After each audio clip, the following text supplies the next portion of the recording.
al cinema, in ufficio, a casa, in palestra. Oggi parliamo delle preposizioni a e in. Sei pronto?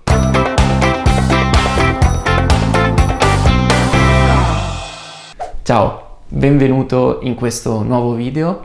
Io mi chiamo Giulio e insegno l'italiano. Se questo è il mio primo video che guardi su questo canale, ti invito ad iscriverti, così non ti perderai i prossimi contenuti per migliorare l'italiano e conoscere l'Italia. Inoltre supporterai anche questo canale. Le preposizioni, uno degli argomenti più difficili per chi impara le lingue straniere. In questo caso l'italiano. Nella lezione di oggi voglio darti alcune regole generali per scegliere correttamente la preposizione da usare dopo i verbi essere e andare.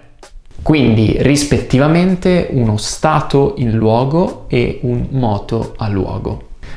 La prima cosa interessante da notare è che le preposizioni in italiano funzionano in modo diverso rispetto alle preposizioni in inglese o in tedesco, per esempio.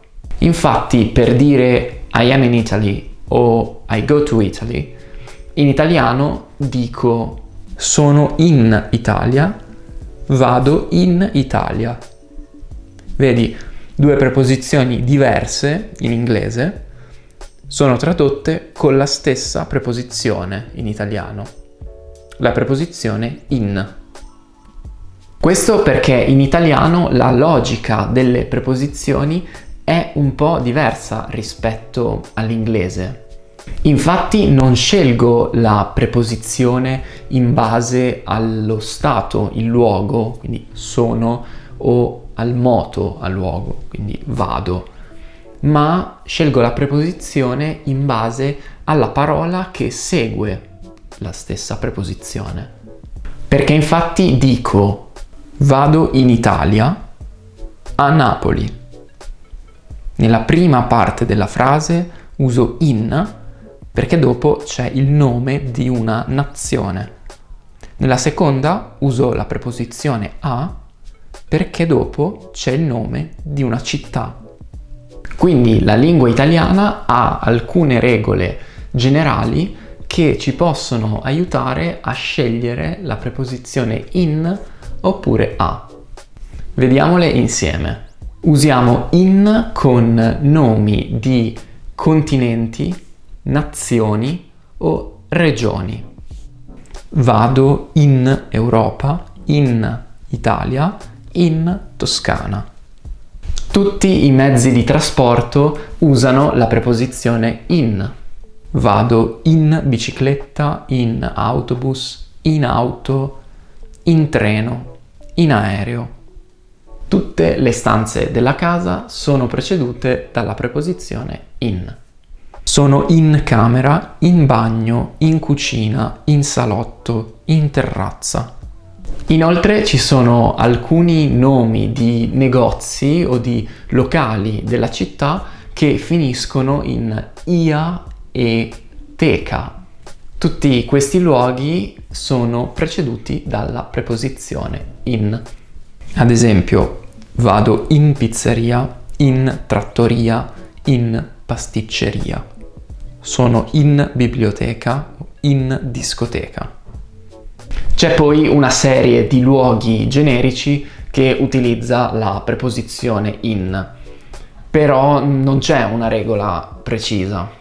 Vado in montagna, in campagna, in piscina, in spiaggia, in chiesa, in palestra, in stazione, in città, in centro, in piazza, in ufficio, eccetera.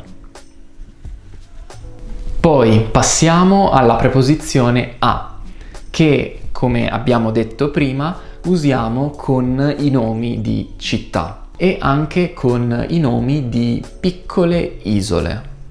Vado a Bologna, vado a Malta. È un po' difficile dare una definizione su cos'è un'isola piccola o un'isola grande. Però considera che per isole come la Sardegna e la Sicilia, considerate grandi, utilizziamo la preposizione in. Quindi in Sardegna, in Sicilia, e invece per altre isole più piccole come per esempio l'isola d'Elba o Malta uso la preposizione a. All'isola d'Elba, a Malta. Poi tutti i nomi di locali o negozi che non finiscono con ia o teca prendono la preposizione a. Vado al mercato, al bar, a scuola, al cinema, al parco, a teatro. Utilizzare la preposizione giusta è difficile in ogni lingua straniera. Non penso che sia molto utile imparare delle liste infinite di parole con le preposizioni davanti, ma piuttosto penso che sia più utile fare esercizi pratici, concreti e che hanno una relazione con la realtà, con la vita di tutti i giorni. Per esempio, immagina di uscire di casa e di fare un giro in centro nella tua città e di fermarti ad ogni negozio o locale che c'è lungo la strada. Il mio consiglio è di scrivere un testo in cui descrivi questa tua passeggiata in città utilizzando il maggior numero di preposizioni possibili. Bene, quindi rispondi a questa domanda nei commenti. Dove vai quando esci di casa? Bene, grazie per aver seguito questa lezione. Nel prossimo video farò un quiz per esercitare queste preposizioni italiane. Quindi iscriviti così non ti perderai i prossimi contenuti sulla lingua italiana. Qui accanto trovi un altro video utile per imparare o migliorare il tuo italiano e noi ci vediamo presto ad un prossimo video. Ciao, buono studio!